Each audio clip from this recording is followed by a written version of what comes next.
Assalamualaikum warahmatullahi wabarakatuh. Salam sejahtera bagi kita semua. Perkenalkan, saya Indrani Putra Asmoro dari kelas C1 dengan NIM 2190302173 angkatan 2019. Di sini saya ingin mempresentasikan 3 bagian dari buku Kerja Kewirausahaan 2 dari ide menjadi sebuah usaha. Yang pertama ada persiapan fondasi etika dan hukum berbisnis. Di sini untuk produk atau jasanya saya mengambil F&B Cookies, unit usahanya Hello Sweet Cookies. Adapun langkah-langkahnya yaitu 1. Identifikasi isu-isu etik dan legal yang dihadapi perusahaan baru. Untuk kriteria kinerja 1.1 budaya etik yang kuat dibangun pada perusahaan. Untuk hasil rekamannya yang sudah saya analisis sebelumnya, membangun budaya etik dapat mencakupi yang pertama ada lead by example. Kedua, mengembangkan kode of conduct atau kode etik. Yang ketiga, menerapkan program pelatihan etik. Di sini adapun budaya etik yang kuat dapat mencakupi, saya memilihnya 1. Akses modal yang lebih baik. Kedua, reputasi merek yang lebih baik. Ketiga, meningkatkan komitmen karyawan. Yang terakhir, meningkatkan loyalitas pelanggan. Di 1.2 ada notaris untuk perusahaan dipilih sesuai bidang bisnis. Notaris untuk perusahaan, di sini saya memilih mengetahui masalah permulaan dan bahwa dia telah berhasil mendampingi pengusaha melalui proses awal sebelumnya. Di 1.3 ada perjanjian para founder. Perjanjian para founder disiapkan sebagai kesepakatan pendiri. Perjanjian para founder dapat mencakupi yang pertama, sifat bisnis prospektif, kedua, bentuk hukum pemilikan bisnis, dan yang ketiga, menunjukkan saham atau pembagian kepemilikan. Yang keempat, pertimbangan membayar saham atau kepemilikan saham masing-masing pendiri. Yang selanjutnya, identifikasi setiap kekayaan intelektual yang masuk bisnis. Dan yang terakhir, deskripsi modal operasi awal Kaulasa Bulbek. Dan yang 1.4, perselisihan hukum dihindari. Perselisihan hukum dapat dihindari dengan, saya memilihnya yang pertama, memenuhi semua kewajiban kontrak. Yang kedua, hindari undercapitalization. Yang ketiga, tetapkan standar. Dan yang keempat, kesepakatan hukum.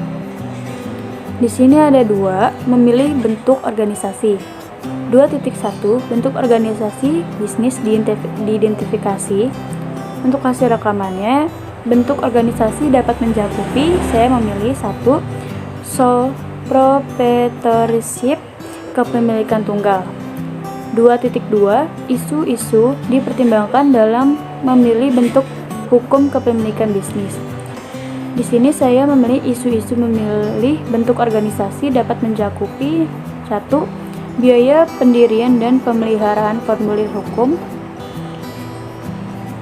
Dan yang ketiga, mendapat lisensi dan izin usaha. 3.1 persyaratan usaha dipenuhi. Di sini ada beberapa persyaratan yang harus ditetapkan untuk berusaha. Persyaratan izin usaha dapat mencakupi. Di sini saya memilih yang bagian syarat mengajukan SIUP online untuk perusahaan perseorangan.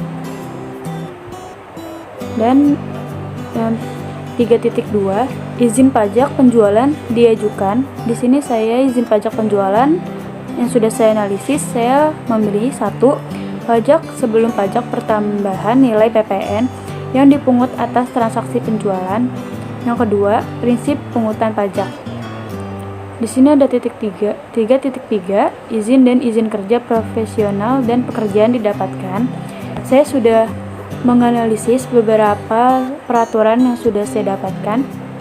Izin dan izin kerja profesional dan pekerjaan dapat mencakupi yang pertama ada peraturan pemerintah nomor 5 tahun 2001, keputusan Menteri nomor 95 tentang ketentuan usaha dan penggolongan restoran.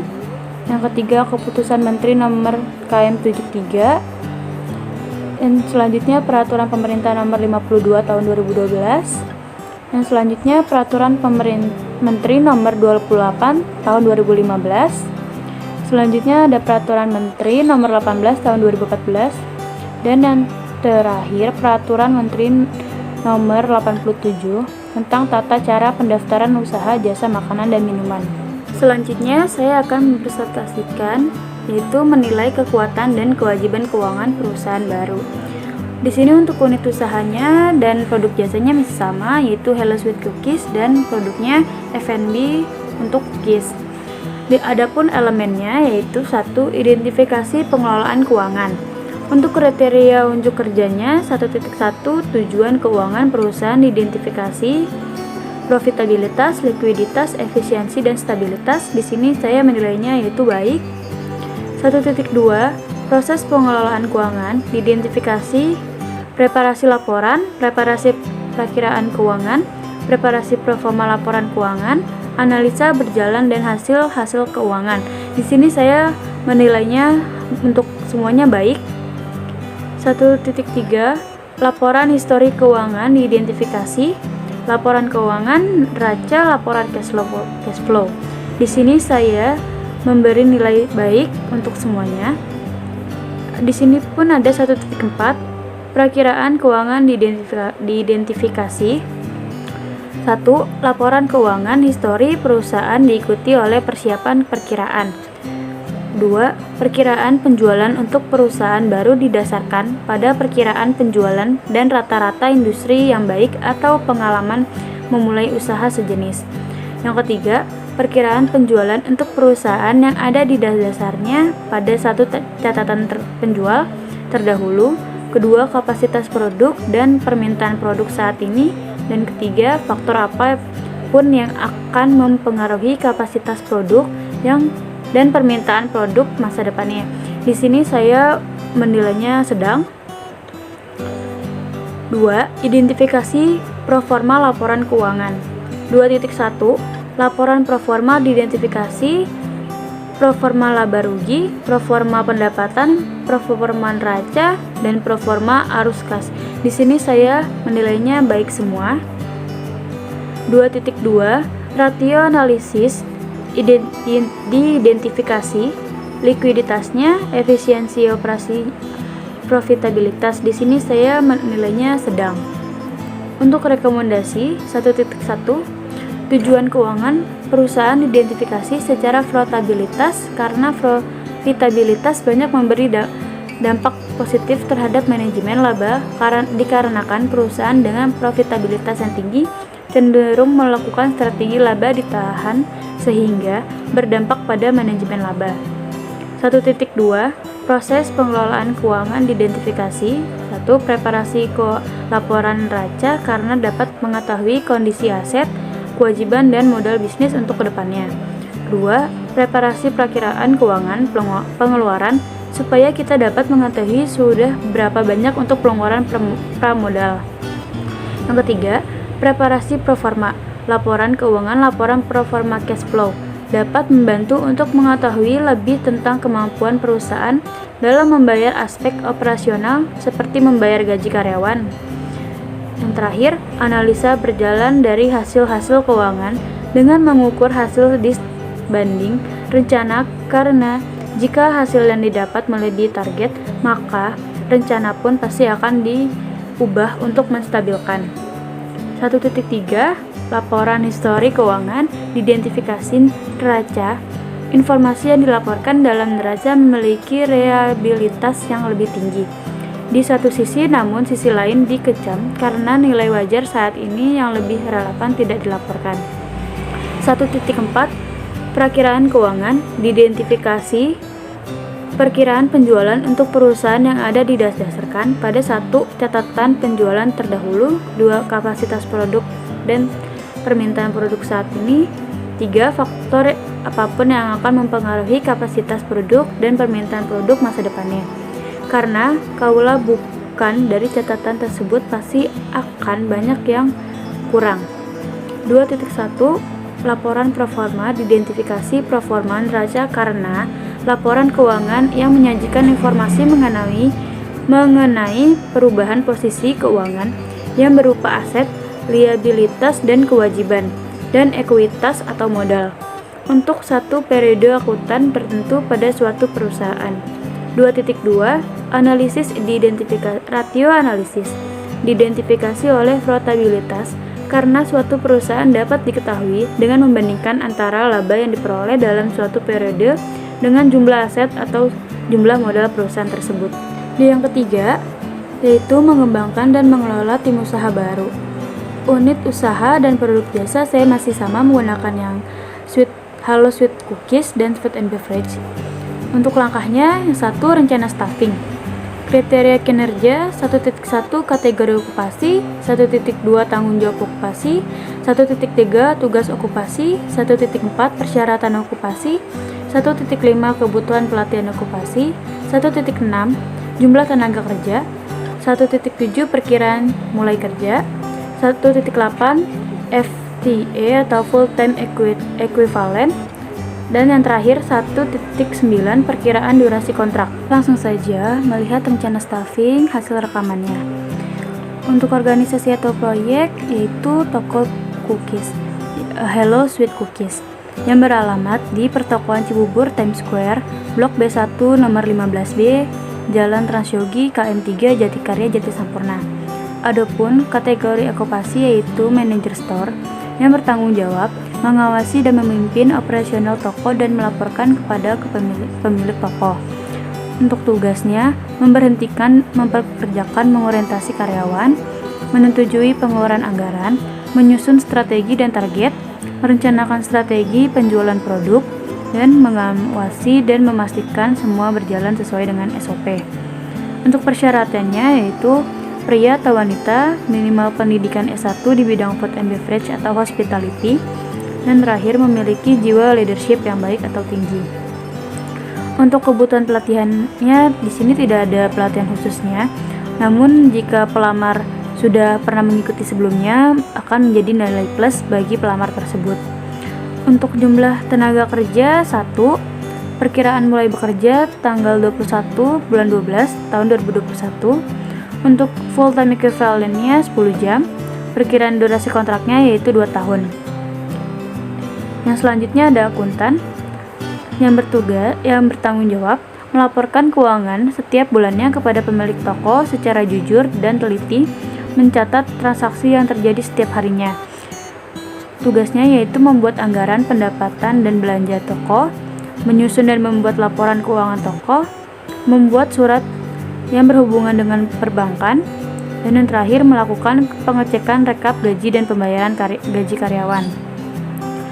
Untuk kriterianya, pria atau wanita, minimal usia 30 tahun, minimal pendidikan S1 di bidang akuntansi, pengalaman kerja di bidang yang sama selama 1 tahun lebih menguntungkan bagi pelamar tersebut. Yang kelima, jujur, teliti, dan bertanggung jawab. Untuk jumlah tenaga kerjanya itu 1, mulai bekerjanya tanggal 21 bulan 12 tahun 2021. Untuk jam kerjanya 8 jam dan kontrak kerjanya 2 tahun. Untuk SPV operasionalnya bertanggung jawab serta membantu store manager dalam mengontrol jalannya operasional toko, melakukan pembagian tugas terhadap staf serta mampu mengatasi masalah dengan cepat dan tepat. Tugasnya melakukan briefing sebelum operasional berjalan, membuat daily report, bertanggung jawab atas ketepatan waktu kerja staf lainnya, mengontrol jalannya operasional toko, melakukan penelitian terhadap kinerja karyawan, dan mengorganisasi staf.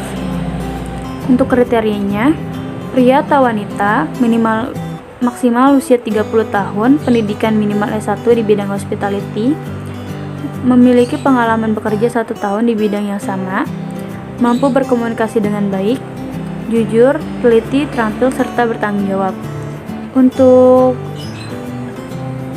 jumlah tenaga kerjanya itu 1 orang. Untuk mulai bekerjanya tanggal 21 bulan 12 tahun 2021. Untuk jam kerjanya 10 jam dan untuk kontrak kerjanya 2 tahun. Selanjutnya ada baker yang bertanggung jawab mencampurkan dan memanggang bahan menghias kue, mencatat setiap bahan yang sudah habis, dan lain-lain. Bertugas membuat sebuah adonan mentah menjadi adonan matang yang kemudian dihias dan menjadi sebuah cookies yang sempurna.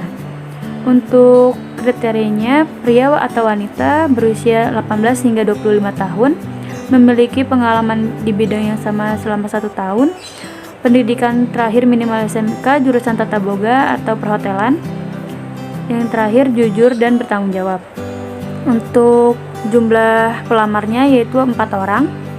Untuk mulai bekerjanya tanggal 21 bulan 12 tahun 2021.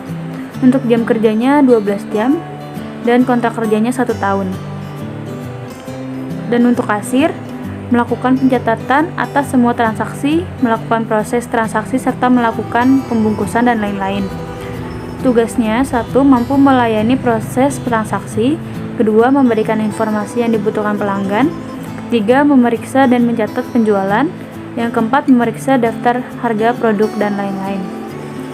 Untuk kriterianya, berjenis kelamin wanita, berusia 18 hingga 25 tahun, memiliki pengalaman di bidang yang sama minimal 1 tahun, berpenampilan menarik, mampu mengoperasikan komputer, dan memiliki komunikasi yang baik.